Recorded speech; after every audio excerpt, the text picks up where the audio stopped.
Hi, good evening ಎಲ್ಲರಿಗೂ. ನಾನು ನಿಮ್ಮ ಹರ್ಷಿತಾರಾವ್. ಇವತ್ತು ನಾವಿರೋದು ಉಡುಪಿ ಶ್ರೀಕೃಷ್ಣನ ಪರ್ಯಾಯ ಮಹೋತ್ಸವದಲ್ಲಿ.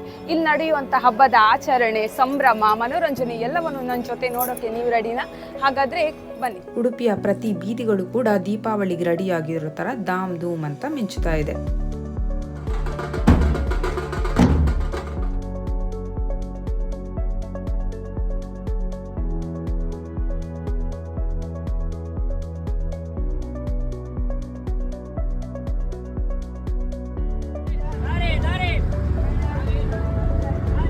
ಪರ್ಯಾಯನ ನನ್ನ ಜೊತೆ ಎಕ್ಸ್ಪ್ಲೋರ್ ಮಾಡೋದಕ್ಕಿಂತ ಮುಂಚೆ ಪರ್ಯಾಯ ಅಂದ್ರೆ ಏನು ಅಂತ ತಿಳ್ಕೊಳ್ಳೋಣ. ಪರ್ಯಾಯ ಅಂದ್ರೆ ಉಡುಪಿಯ ಅಷ್ಟಮಠಗಳು, ಅಂದ್ರೆ 8 ಮಠಗಳ ಯತಿಗಳು ಶ್ರೀಕೃಷ್ಣನ ಪೂಜೆ ಮತ್ತೆ ಅದರ ಆಡಳಿತ ವ್ಯವಸ್ಥೆಯನ್ನ ಒಬ್ಬರಾದ್ಮೇಲೆ ಒಬ್ರು ಸರದಿಯಂತೆ ಹಸ್ತಾಂತರ ಮಾಡ್ಕೊಳ್ಳೋದು, ಇದೇ ಪರ್ಯಾಯ. ಇವತ್ತು ನಾವಿರೋದು ಶಿರೂರು ಪರ್ಯಾಯದಲ್ಲಿ. ಬನ್ನಿ ನೋಡೋಣ ಇವತ್ತಿನ ವಿಶೇಷ ಅಂತ ಹೇಳಿದ್ರೆ 7 ರಥಗಳನ್ನ ಒಟ್ಟಿಗೆ ಎಳಿತಾ ಇದ್ದಾರೆ. ಅದ್ಯಾವ್ಯಾವ ರಥ ಅಂತ ತೋರಿಸ್ತೀನಿ, ಗೆಸ್ ಮಾಡಿ ಬನ್ನಿ. ಈ ರಥಗಳ ಹೆಸರು ಬ್ರಹ್ಮರಥ, ಸ್ವರ್ಣರಥ, ಬೆಳ್ಳಿ ರಥ, ನವರತ್ನ ರಥ, ಸಣ್ಣ ರಥ, ಚಂದ್ರಮಂಡಲ ರಥ ಮತ್ತೆ ಮಹಾಪೂಜ ರಥ. ಯಾವುದು ಯಾವ ರಥ ಅಂತ ಫೈಂಡ್ ಔಟ್ ಮಾಡೋಕ್ಕಾಗತ್ತಾ ಅಂತ ಟ್ರೈ ಮಾಡಿ.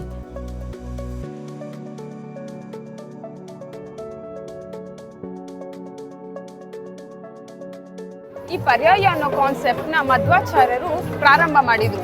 ಮೊದಲು ಇದು 2 ತಿಂಗಳಿಗೆ ಒಂದ್ಸಲ ನಡೀತಾ ಇತ್ತು, ಈಗ 2 ವರ್ಷಕ್ಕೆ ವಿಸ್ತರಿಸಿದ್ದಾರೆ.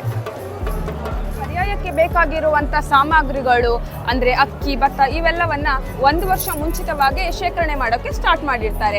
ಕೆಲವು ಮುಹೂರ್ತಗಳನ್ನ ಇಲ್ಲಿ ಪಾಲಿಸ್ತಾರೆ. ಮೇನ್ಲಿ ಹೇಳ್ಬೇಕಂದ್ರೆ ಅಕ್ಕಿ ಮುಹೂರ್ತ, ಭತ್ತ ಮುಹೂರ್ತ, ಕಟ್ಟಿಗೆ ಮುಹೂರ್ತ ಮತ್ತೆ ಬಾಳೆ ಮುಹೂರ್ತ. ಬಾಳೆ ಮುಹೂರ್ತ ಅಂದ್ರೆ ಶ್ರೀಕೃಷ್ಣನ ಪೂಜೆ ಮತ್ತು ನೈವೇದ್ಯಕ್ಕೆ ಬೇಕಾಗುವಂತ ಬಾಳೆ ಎಲೆಗಳನ್ನು ಶೇಖರಣೆ ಮಾಡಿರೋದು. ಅಕ್ಕಿ ಮುಹೂರ್ತ ಅಂದ್ರೆ ಭಕ್ತಾದಿಮಾನಿಗಳಿಗೆ ಅನ್ನ ಸಂತರ್ಪಣೆ ಮಾಡುವಾಗ ಬೇಕಾಗುವಂತ ಅಕ್ಕಿಯನ್ನ ಸ್ಟೋರ್ ಮಾಡಿರೋದು. ಹಾಗೆ ಕಟ್ಟಿಗೆ ಮುಹೂರ್ತ ಅಂತ ಹೇಳಿದ್ರೆ ಮುಂದಿನ ತುಂಬಾ ಸಮಯದ ತನಕ ಬೇಕಾಗುವಂತ ಹೋಮ ಯಜ್ಞಾದಿಗಳಿಗೆ ಬೇಕಾಗುವಂತ ಕಟ್ಟಿಗೆಯನ್ನ ಸ್ಟೋರ್ ಮಾಡಿರೋದು. ಇನ್ನೂ ಭತ್ತ ಮುಹೂರ್ತ ಅದೊಂದು ಬಾಕಿ ಇದೆ, ಅದನ್ನ ಮುಡಿಗಳಲ್ಲಿ ಶೇಖರಣೆ ಮಾಡಿ ಇಡ್ತಾರೆ. ಪರ್ಯಾಯ ಅಂದ್ರೆ ಬರೀ ಆಚರಣೆ ಮಾತ್ರ ಅಲ್ಲ, ಮನಸ್ಸಿಗೆ ಕೂಡ ಮುದ ಕೊಡುವಂಥದ್ದು, ಕಣ್ಣಿಗೂ ಕೂಡ ತಂಪು. ಎಂಥ ದೊಡ್ಡ ಜಾತ್ರೆ ಇರಲಿ, ಪರ್ಯಾಯ ಇರಲಿ, ಅದೇನೇ ಇದ್ರೂ ಅಲ್ಲಿ ಎಷ್ಟೊಂದು ಸ್ಟೋರ್ಸ್ ಬಂದಿದ್ರು ಹೆಣ್ಮಕ್ಳ ಫೇವ್ರೇಟ್ ಇದೆ ಅಲ್ವಾ. ಅವ್ರ ಕಣ್ಣು, ಬ್ಯಾಂಗಲ್ಸು, ಇಯರಿಂಗ್ಸ್ ಅಂತ ಇದ್ರ ಮೇಲೇ ಬೀಳೋದು ಫಸ್ಟು. ಅದೆಷ್ಟೇ ಅಂಗಡಿ ಸುತ್ತಿದ್ರೂ ಸಮಾಧಾನನೇ ಇಲ್ಲ, ಮತ್ತೆ ಮತ್ತೆ ಅಲ್ಲಿಗೆ ಹೋಗ್ತೀವಿ.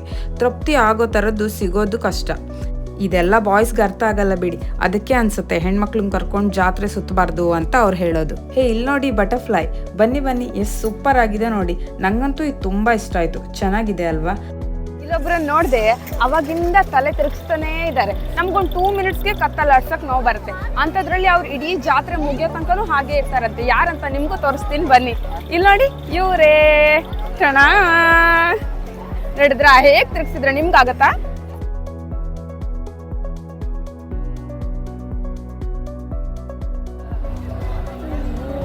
ಹಾಕೊಳ್ಳ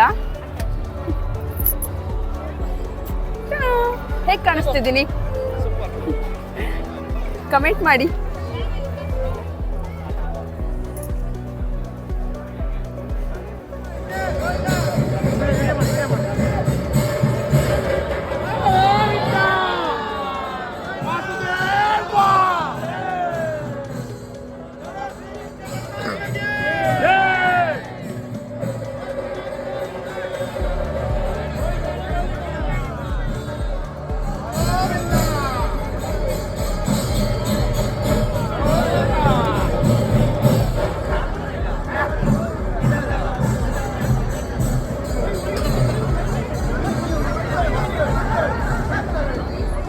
ಬನ್ನಿ ಈಗ ಪರ್ಯಾಯದ ಬಗ್ಗೆ ಒಂದಿಷ್ಟು ಮಾಹಿತಿಯನ್ನ ತಿಳ್ಕೊಳ್ಳೋಣ.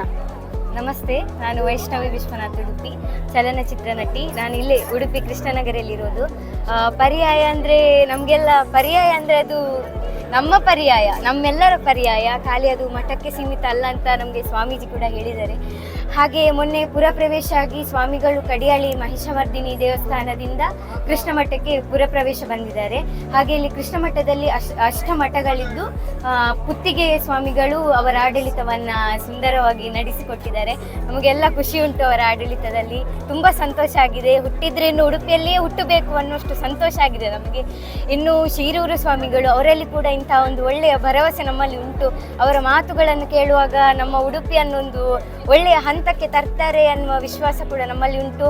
ಹಾಗಾಗಿ ಪರ್ಯಾಯದ ಕಾರ್ಯಕ್ರಮ ಸಜ್ಜು ಆಗ್ತಾ ಉಂಟು. ಈಗ ದಿನಾಲು ಹೊರಕಾಣಕ್ಕೆ ಮೆರವಣಿಗೆ ಬರ್ತಾ ಉಂಟು.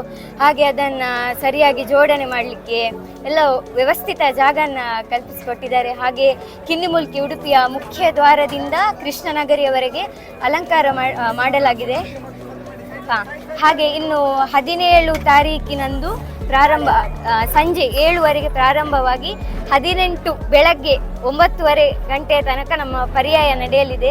ಇದು ಕೇವಲ ಮಠದ ಪರ್ಯಾಯ ಅಂದುಕೊಳ್ಳದೆ ನಮ್ಮೆಲ್ಲರ ಪರ್ಯಾಯ ಅಂತ ಅಂದ್ಕೊಂಡು ಕೃಷ್ಣನಗರಿಯಲ್ಲಿ ನಡೆಯುವಂತಹ ಪರ್ಯಾಯೋತ್ಸವಕ್ಕೆ ನಾವೆಲ್ಲರೂ ಬೆಂಗಾವಲಾಗಿ ನಿಂತು ಶ್ರೀಕೃಷ್ಣನ ಆಶೀರ್ವಾದಕ್ಕೆ ಪಾತ್ರರಾಗೋಣ ಅಂತ ನಿಮ್ಮಲ್ಲಿ ಎಲ್ಲರ ಹತ್ರ ಪ್ರಾರ್ಥಿಸ್ತಾ ಧನ್ಯವಾದ. ಸುಂದರವಾಗಿ ವಿವರಣೆ ನೀಡಿದ್ದಕ್ಕೆ ವೈಷ್ಣವಿ ಅವರಿಗೆ ಥ್ಯಾಂಕ್ಸ್.